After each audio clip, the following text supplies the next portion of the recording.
Halo, assalamualaikum warahmatullahi wabarakatuh. Alhamdulillah bisa ketemu lagi dengan kalian, teman-teman sedunia dan sejanah, insya Allah, amin ya. Yang baru pertama kali mampir, hai, kenalin aku Ria Marliana. Dan kalian lagi ada di podcast Self Healing, podcastnya kita semua yang sedang belajar berdamai dengan luka, tentu melalui psikologi Islam. Ini udah lebih dari separuh perjalanan di bulan Ramadan. Gimana nih puasanya? Pada bolong or bohong? Kalau yang cewek kebanyakan pada bolong kali ya, karena kan ya you know lah, ada halangan tiap bulan. Kalau yang cowok nggak bolong sih, cuman sudahlah ya. Buat kalian yang lagi halangan, nggak usah sedih. Oh iya dong. Kenapa sedih gitu, namanya ibadah kan juga melaksanakan perintah Allah dan juga menjauhi larangan Allah, ya enggak? Berarti ketika kita lagi haid atau menstruasi atau halangan, kita kan nggak bisa sholat, nggak bisa ibadah-ibadah yang lain seperti biasanya gitu loh. Ya nggak bisa puasa juga, itu juga ibadah. Jangan sedih, karena kan tadi kita menjauhi yang dilarang sama Allah ketika lagi haid, itu juga ibadah insya Allah ya.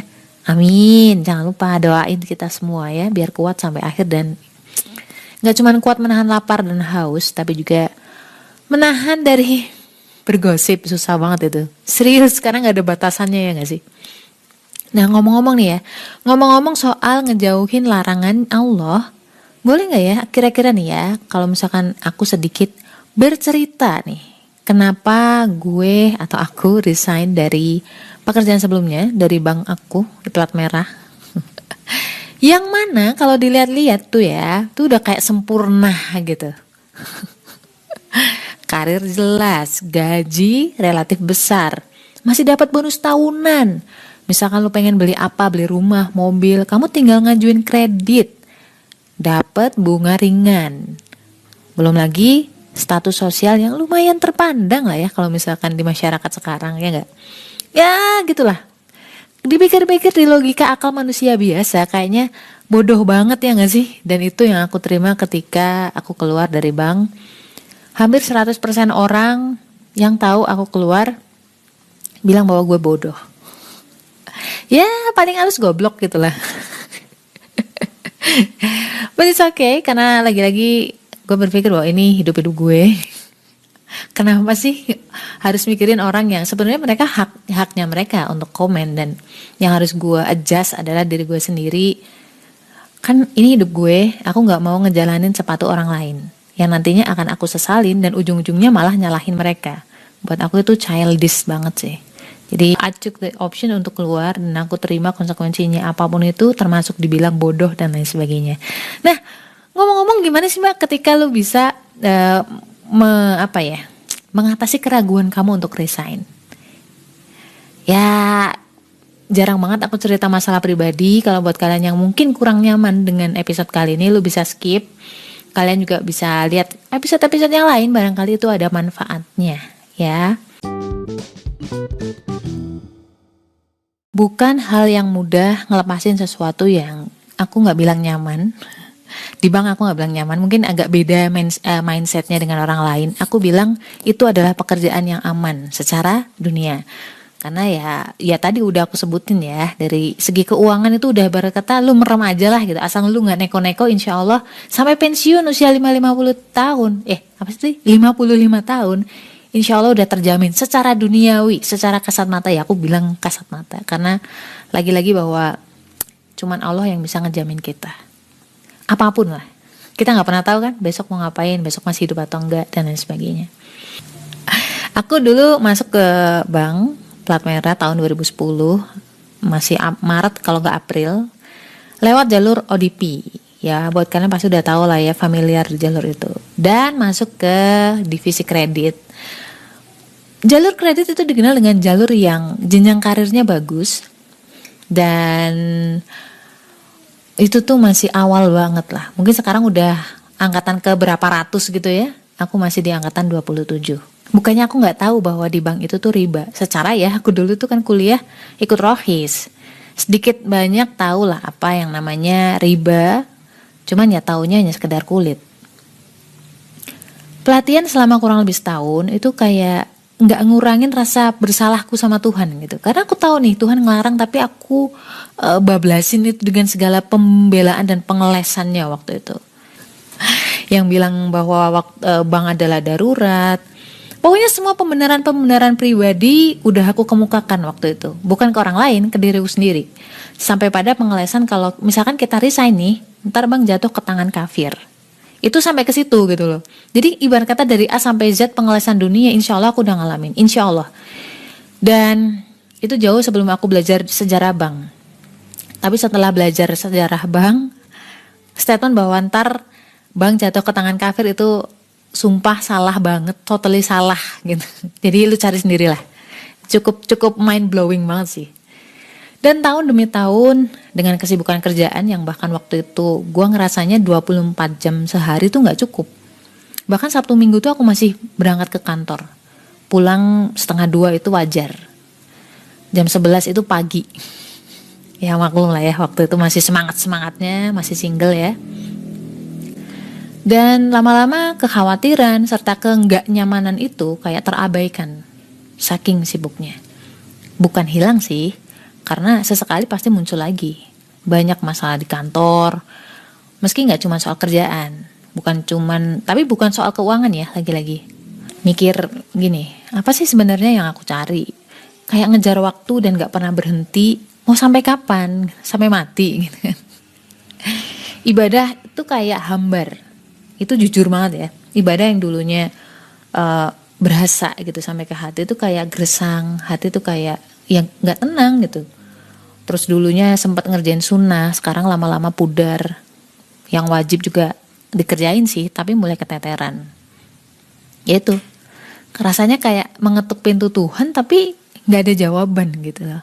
Itu yang gue rasain, jujur ya. Aku nggak tahu yang lain. Ini aku lagi ngomongin diriku sendiri dan bukan berusaha untuk nyindir lo. Nyindir lo, maksud lo? Kayak mengingat saat itu tuh kayak apa ya? Berat gitu loh untuk aku menceritakan itu kembali. Kayak gak masuk akal ya. Karena kan duit ada ya. Single waktu itu.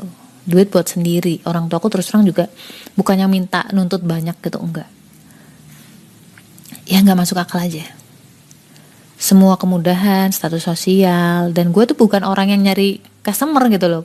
Justru nasabah yang nyariin gue ya, namanya dicari karena pengen minta kredit. Gimana sih? Lu nyuruh apa tinggal diturutin sama mereka karena ada maunya kan.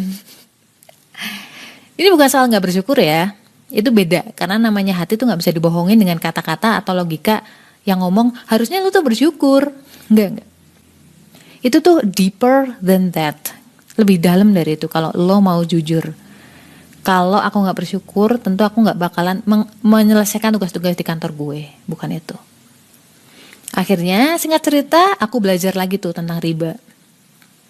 Dan ada feel yang aneh. Waktu itu tuh kayak pas baca Al-Quran Al-Baqarah 275 sampai dengan 279, lu buka deh. Dalam hati tuh nangis gitu loh. Karena gue tahu nih, ujung dari semua ini adalah cuma neraka aja. Dan tidak ada dalil pembenaran apapun gitu. Gak ada, ibarat kata kayak no excuse gitu loh. Lo mau ngeles apa, dalilnya udah jelas di situ. Gak ada pembenaran lagi. Dan interest rate atau bunga di bank saat ini adalah riba. Aku gak ngomong banknya ya, maksudnya sistem transaksinya yang haram. Banknya tuh mubah, artinya tidak dinyatakan haram dan tidak dinyatakan halal, ya mubah aja. Makanya aku makin kepo ya. Karena terus terang aku orangnya tuh sebenarnya nekat-nekat tapi penakut gitu loh. Realistis gitu. Dan aku masih gak percaya dong waktu itu. Gak percaya gitu aja. Gue masih nyari ustadz yang bisa membenarkan logikaku. Pun sekalinya nemu, kenapa hatiku gak mengiyakan ya? Dan by the way, aku orang yang gak bisa bohongin hati nurani. Meski aku bisa bohongin orang dengan mulus ya. Namanya orang B gitu kan, santai aja gitu. Tapi rasanya munafik aja kalau yang kita bohongin adalah diri kita sendiri. Akhirnya tuh dari situ aku sering merenung, terus berdoa sama Allah agar dikasih petunjuk. Dan ya Allah perlihatkan akibat nerakanya riba. Gak cuma dari kisah hidup aku sendiri, tapi juga dari kisahnya teman-teman kerja, terus nasabah aku, Dan itu aku observe gitu loh, aku observasi sedalam mungkin. Karena memang ketika aku berdoa, aku kan harus serius nih dengan doaku. Makanya ada ikhtiar, dari situ aku mulai merhatiin, aku mulai baca-baca buku lagi, tafsir lagi dari banyak mazhab kayak gitu. Dan aku mulai bandingin dengan dasar teori di Al-Quran dan juga hadis dengan pemahaman yang benar dari Rasul. Dan fix, aku salah langkah nih, dan aku niat resign. Terus apa niat aja cukup? Trust me, ada banyak banget pegawai bank yang punya niat resign, tapi niat itu terjaga sampai mereka pensiun. Bahkan ada yang sampai meninggal, dan pas masih bertugas gitu, dengan niat resign yang masih ada dalam hati mereka.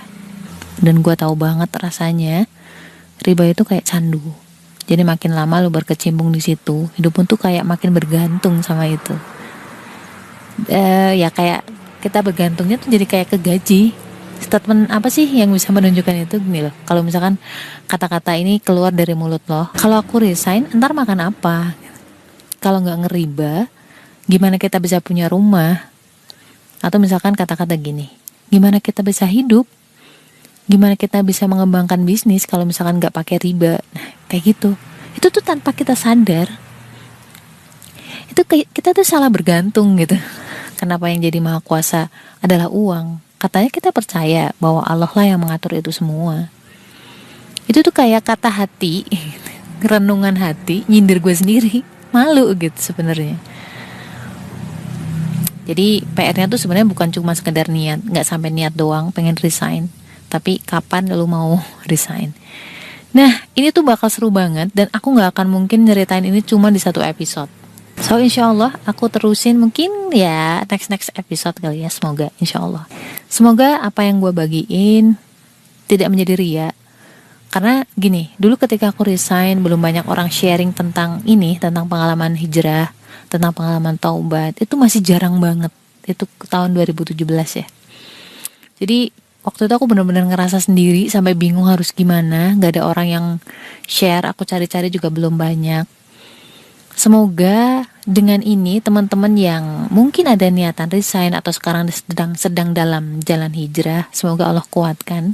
Seberat apapun masalah kalian, jangan sedih karena Allah itu ada di situ, ada di dekat kalian. Allah tidak tidur, gak mungkin Allah mengabaikan kamu.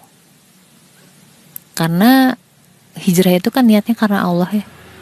Yang gak niat deketin Allah aja, itu dijaga sama Allah, dipenuhi kebutuhan rezekinya. Apalagi kamu yang memang ada niatan untuk ngedeketin Allah. So percaya aja lah sama Allah. Berdoa jangan lupa agar Allah kuatkan. Stay love and assalamualaikum warahmatullahi wabarakatuh.